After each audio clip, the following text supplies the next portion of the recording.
Jésus est dans la vie de vous. Le Seigneur te bénit d'une façon extraordinaire. Pendant que je parlais tout à l'heure, une puissance descendra sur toi. Alors, ce matin, nous allons nous entretenir autour d'un thème pour essayer de nous exhorter. Le Saint-Esprit va nous exhorter ce matin. L'Esprit de Dieu va nous exhorter ce matin. Nous savons qu'il y a un fléau, il y a une pandémie qui est en train de nuire le monde actuellement, où même la médecine, où les hommes politiques, où les hommes d'affaires, les hommes qui ont un rang social élevé sont dépassés, sont dépourvus des moyens nécessaires pour maîtriser cette pandémie, ce problème. Alors ce matin, il est important que nous écoutons le Saint-Esprit nous parler. Et ma prière est tellement disposée à m'écouter, tellement disposée à écouter le Saint-Esprit te parler, que le Seigneur te donne un cœur sensible à sa parole ce matin. Nous allons ouvrir nos Bibles dans Matthieu 6, verset 27. Matthieu 6, verset 27 nous dit, Matthieu 6, verset 27 nous dit,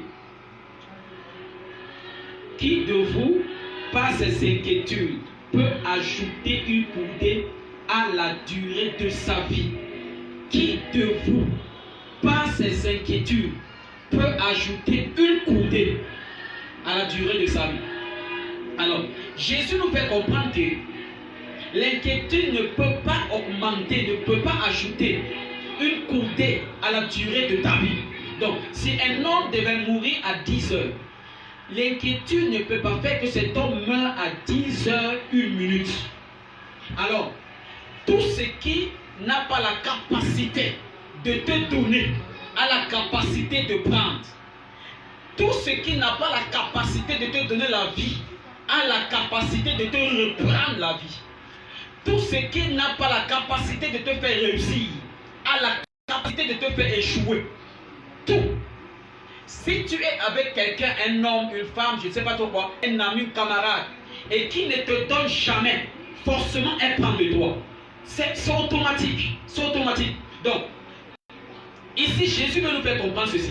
Si l'inquiétude ne peut pas te faire pousser, augmenter une durée de vie, alors l'inquiétude peut diminuer ta durée de vie sur la terre. L'inquiétude peut diminuer. Donc l'inquiétude peut faire en sorte que tu perds les kilocalories spirituelles. Alors scientifiquement ça s'explique.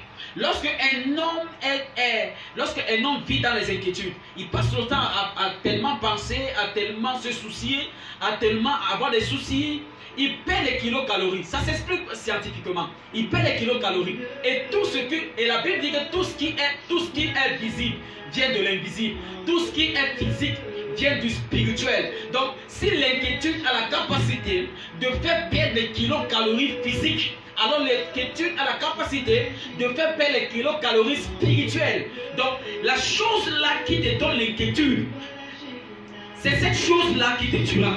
Donc, chaque chose, chaque enfant, chaque individu, chaque homme, chaque chrétien doit s'éloigner de l'inquiétude. Tu dois tout faire. Écoute, tu dois éduquer ton esprit à être loin de l'inquiétude. Plusieurs hommes aujourd'hui ont une forte propension à la peur, à l'inquiétude. Ils s'inquiètent de tout. Ils s'inquiètent de tout et de rien. Pourtant, Jésus-Christ, même deux fois, nous dit, ne vous inquiétez de rien. Ne vous inquiétez de rien. Philippiens 4, verset 6 nous dit ceci. Nous allons voir Philippiens 4, le verset 6 nous dit ceci. Philippiens 4, le verset 6. Philippiens 4, le verset 6 nous dit, ne vous inquiétez de rien, mais en toute chose, faites connaître vos besoins à Dieu par des prières et des supplications avec des actions de grâce. Ce n'est pas le moment de pleurnicher parce qu'il y a coronavirus. Ce n'est pas le moment d'avoir peur parce qu'il y a coronavirus. Non. Ce n'est pas le moment que tu vas prier parce que tu as peur d'être infecté. Non. On ne prie pas par peur. Il y a plusieurs chrétiens qui font des prières de peur et Dieu n'exauce pas les prières de peur. Tu pries parce que tu es en relation avec ton Père. Tu pries parce que tu es en train d'entretenir ta relation avec ton Père. Tu pries parce que tu as les choses à dire à ton Père et ton Père a les choses à te dire. C'est comme ça. Donc la prière dans la vie d'un enfant de Dieu, c'est un quotidien, c'est une vie, c'est un vécu. On ne prie pas parce que les temps sont devenus difficiles. Non, on prie parce que nous savons la vie de prière est notre inspiration. Il dit prier sans cesse. Tu dois prier sans cesse. Plusieurs personnes, combien de personnes aujourd'hui se trouvent en ville à Yaoundé parce qu'ils sont allés au village de peur d'être contaminés par coronavirus. Plusieurs personnes ne vivent plus à Yaoundé. Plusieurs personnes ont quitté la ville parce qu'ils ont peur d'être contaminés. Et parmi ces gens, il y a les chrétiens. Un chrétien n'a pas peur. Bien aimé, je défie quiconque vouloir me dire le contraire. L'Esprit de Dieu qui est en toi est plus fort que le coronavirus. L'Esprit de Dieu qui est en toi est plus fort que le sida. L'Esprit de Dieu qui est en toi forme la maladie. Ça forme le cancer. Je ne peux pas compter le nombre de personnes que le Seigneur, à partir de mes mains, a guéri de sida et de cancer. Je prie pour toi au nom de Jésus-Christ de Nazareth. Pendant que tu m'écoutes, la puissance de Dieu te saisit. Quelle qu'en soit la maladie qui est dans ton corps, tu guéris d'une façon instantanée. Au nom puissant de Jésus-Christ de Nazareth. Au nom de Jésus-Christ de Nazareth. Et tu vas écouter plusieurs personnes ici dehors commencer à dire où sont les pasteurs pour venir arrêter le coronavirus? Où sont les prophètes pour prier que le coronavirus ne pas?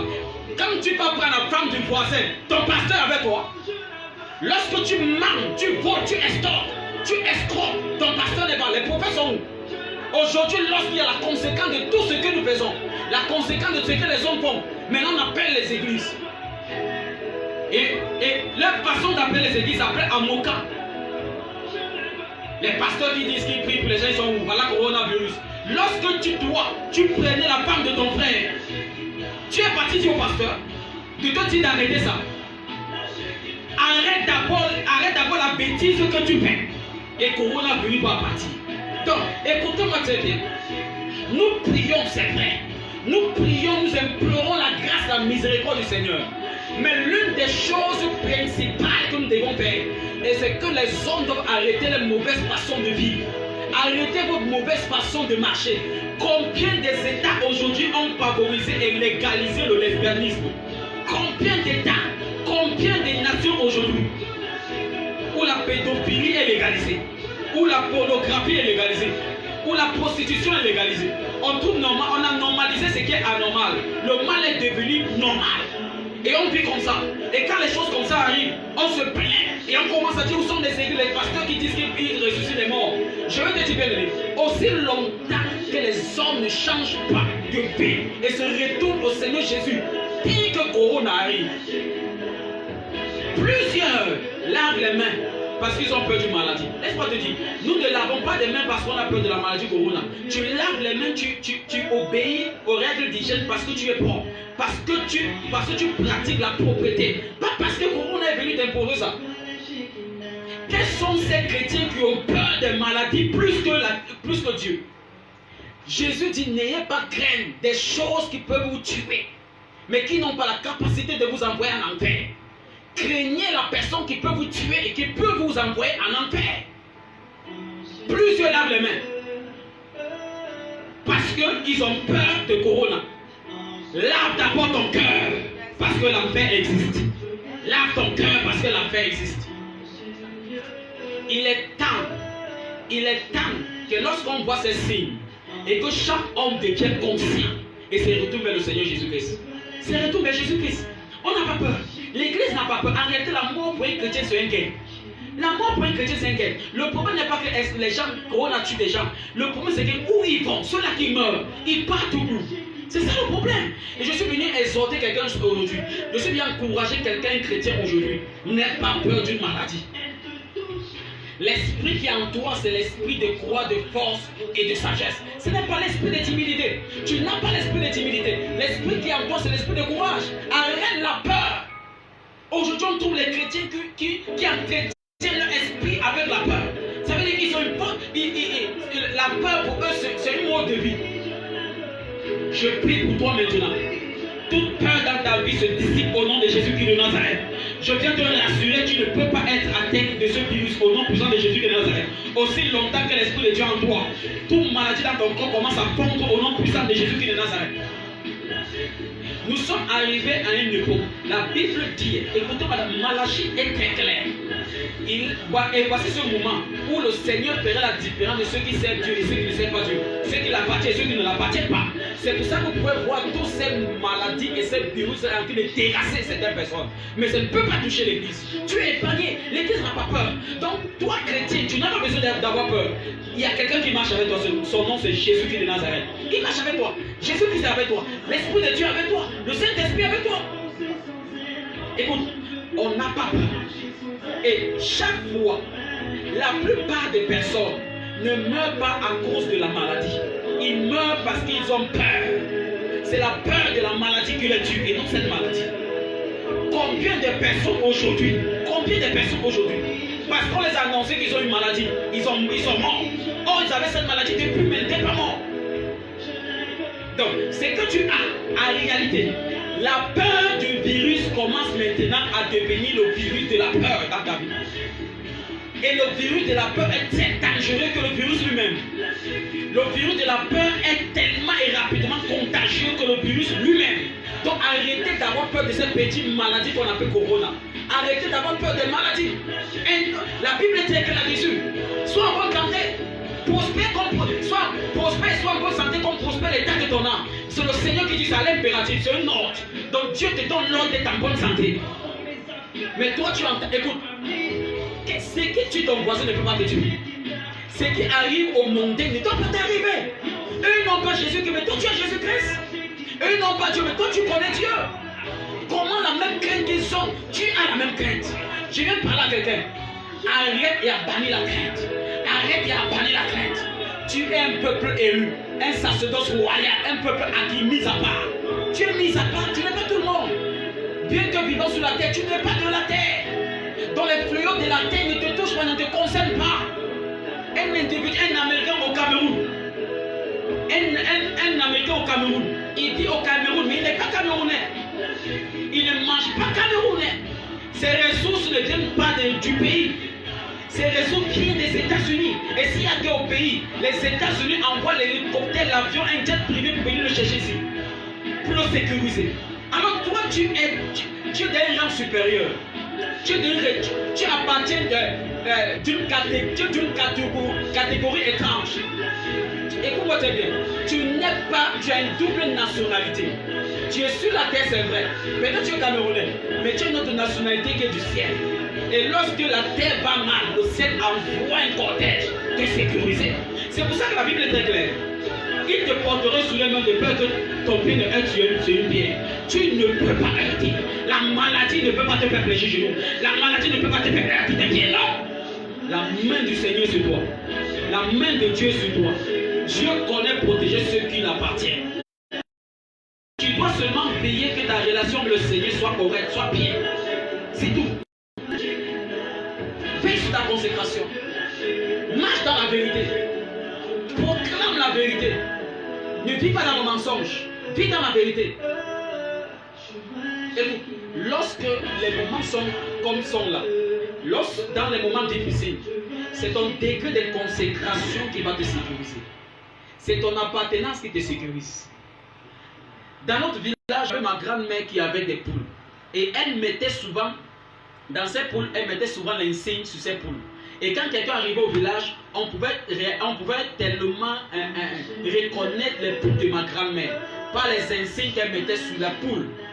Alors, la Bible dit que nous avons été scellés par le sceau du Saint-Esprit. Nous avons une insigne, une marque sur nous, que nous appartenons au royaume céleste. Donc, quelle que soit ce qui arrive sur la terre, il y a la marque là sur chaque enfant de Dieu. Donc, ce qui terrasse la terre ne peut pas nous terrasser. Ça ne peut pas te terrasser. Prends courage. N'aie pas peur. Plusieurs personnes vivent dans la peur et c'est cette peur qui les tue. Nous allons regarder dans Job. Job 3. Job 3, le verset 25 à 26. La Bible dit, ce que je crains, c'est ce qui m'arrive. Ce que je redoute, c'est ce qui m'atteint. Il dit, ce que je crains, c'est ce qui m'arrive. Ce que je redoute, c'est ce qui m'atteint. Donc, l'un des problèmes de Job était la crainte. C'est parce que Job avait peur. Job avait peur d'être malade. Job avait peur d'être pauvre. Et c'est la chose qu'il avait peur qui lui est arrivée. Il dit, c'est que j'ai peur m'arrive. Et c'est que je redoute m'atteint. Donc, lorsque tu vis sous la peur, de quelque chose, cette chose t'atteint. Si tu vis avec la peur d'être malade, tu seras malade. Si tu vis avec la peur de mourir, tu vas mourir. Si tu vis avec la peur d'être pauvre, tu seras pauvre. La pauvreté va t'atteindre. Si tu vis dans la peur d'être célibataire, le célibat va t'atteindre. Arrêtons ça, arrêtons ça. Arrêtons, nous sommes fatigués de voir les chrétiens qui marchent sous la peur. Si tu marches sous la peur, le païen va marcher avec toi.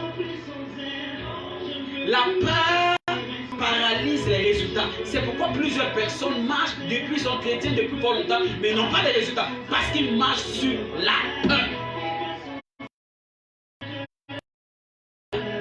Ils ont peur de tout.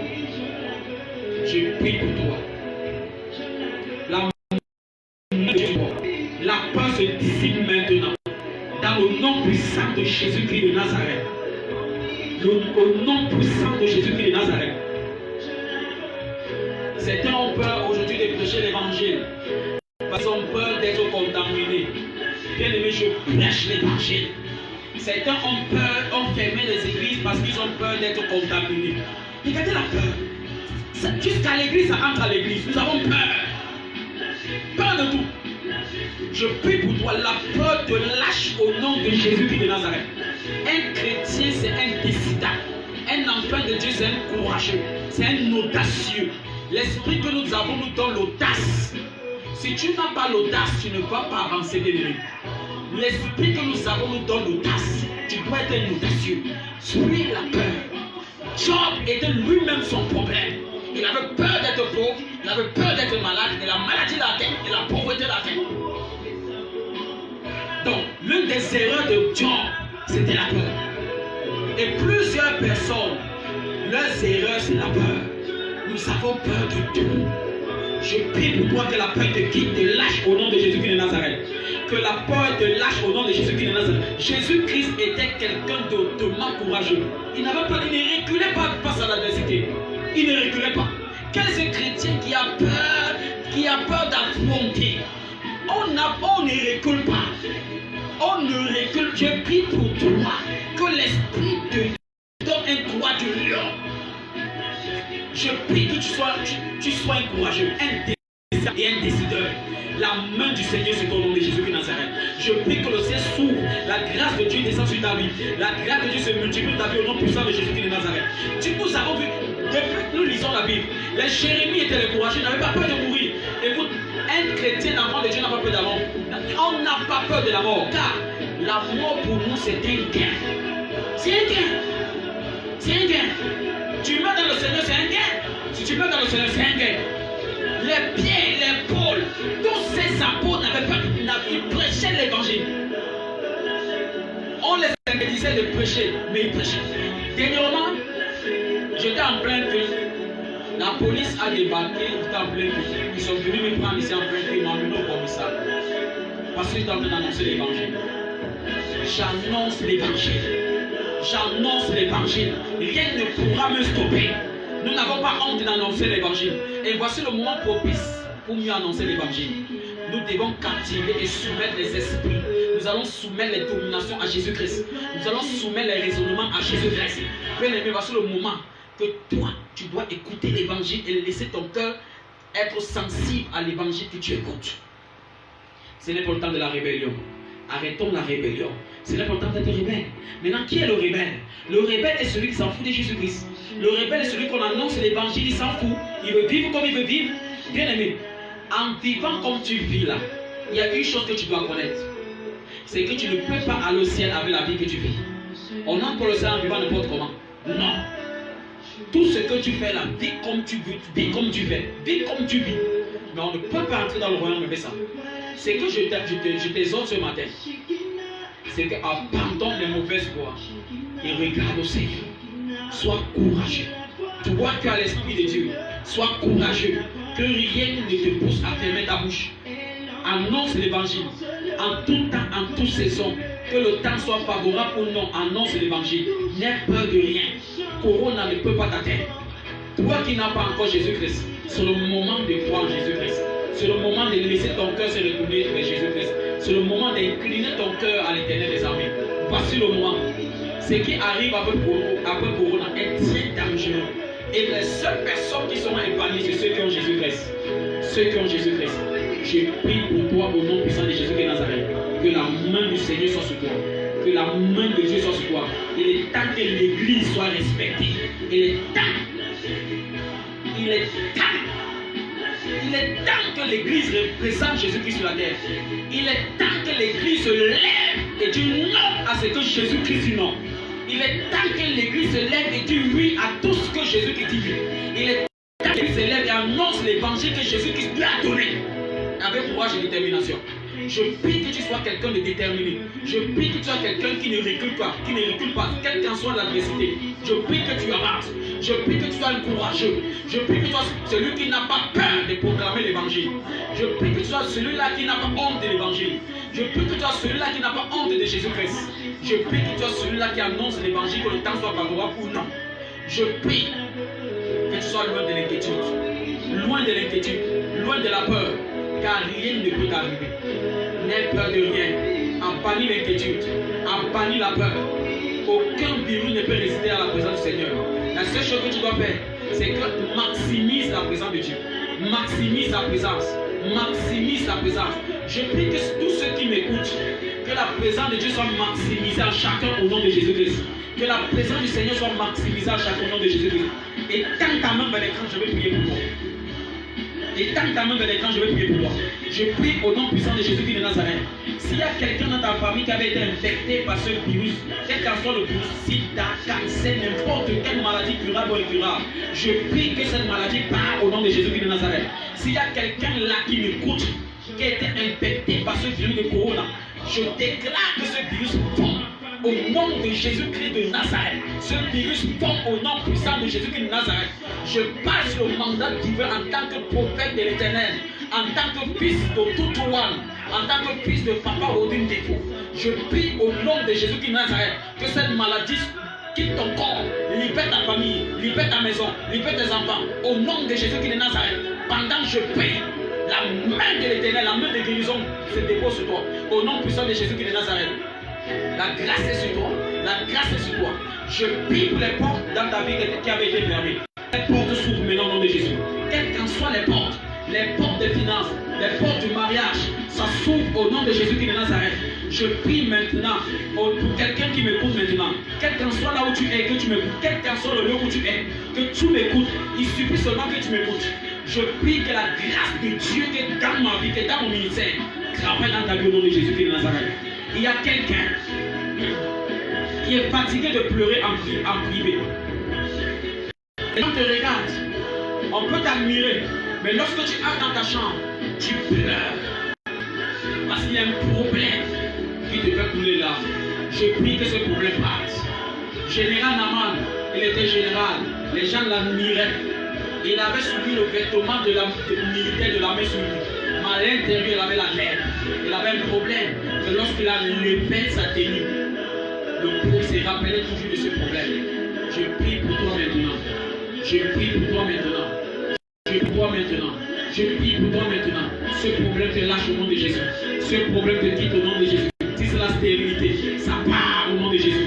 Si c'est la stérilité, ça part. Si c'est une maladie, ça part. Si c'est la pauvreté, le manquement, la mendicité, ça part. Au nom de Jésus-Christ de Nazareth, toute personne qu'on avait maudit, je te bénis maintenant au nom de Jésus-Christ de Nazareth. Je libère la grâce de Dieu dans ta vie au nom de Jésus de Nazareth. Je déclare que tu es béni. Tu es béni, tu es béni, tu es béni. Shalom, shalom, shalom. La main du Seigneur sur toi. Vous êtes à la Grace Voice Ministry. Grace Voice Ministry. Tu es à la Grace Voice Ministry. Toi qui m'écoutes, tu es à la Grace Voice Ministry. En face, premier chapelle Mimboman, après le Fécon. Face, premier chapelle Mimboman, après le Fécon. Donc la grâce qui est dans ce ministère travaille dans ta vie. Je suis fils de papa Rodrigue Défaut. Que je bénis le Seigneur pour mon père, papa Rodrigue Défaut. Je bénis toi qui m'écoutes. Je bénis son épouse, Maman Chou. Je bénis le Seigneur pour son épouse. Je bénis le Seigneur pour ma mère, Maman Chou. Je bénis le Seigneur pour la communauté missionnaire de Réveil. Je bénis le Seigneur pour la Grace Voice Ministry. Je bénis le Seigneur pour toi qui m'écoutes. À partir de maintenant, ta vie change. Ça prend une autre phase. Le Seigneur te bénit d'une façon exponentielle. Ta vie change d'une façon radicale cette semaine. Pendant que tu m'as écouté, la main de Dieu est sur toi. L'ange que Dieu m'a donné commence à travailler dans ta vie. Shalom, shalom, shalom.